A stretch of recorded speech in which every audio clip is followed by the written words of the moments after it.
Oi, gente, boa noite, tudo bem com vocês? Espero que todos estejam bem. Por aqui nós estamos bem, acendendo aqui a fogueira de Santo Antônio, que a chama do amor esteja presente em todos nós, né, gente?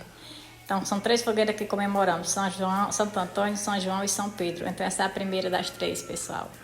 E por aqui, ó, todo mundo já feliz, as crianças aqui aproveitando, né? Soltando os festejos. Tudo simples, gente, mas feito com muito amor e carinho, com união de família, aquele aconchego, aquele amor que é maravilhoso, né, gente? Então, só gratidão ao Senhor por mais um ano estar aqui junto com minha família, vivenciando mais esse momento e compartilhando com vocês. Espero que vocês gostem, que é com muito prazer que eu gravo para vocês, pessoal. Gosto de compartilhar um pouco de tudo. Então, pessoal, amor e família não tem preço, né? Esses momentos ficam guardados para sempre. Então, compartilhando com vocês. Então, pessoal, simbora viver o restante da noite, pessoal. Aqui como é que vai ser. Então, vou compartilhando com vocês. Vai ter muita coisa boa, simples, né? Como eu falei, mas feito com muito amor. Simbora, gente.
Por aqui, pessoal, a fogueira continua queimando.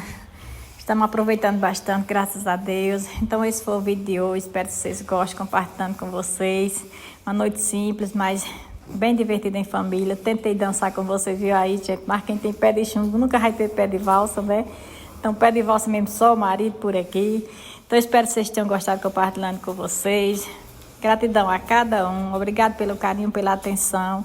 Que no próximo ano possamos estar juntos, se divertindo mais uma vez. Fiquem todos com Deus e até o próximo vídeo.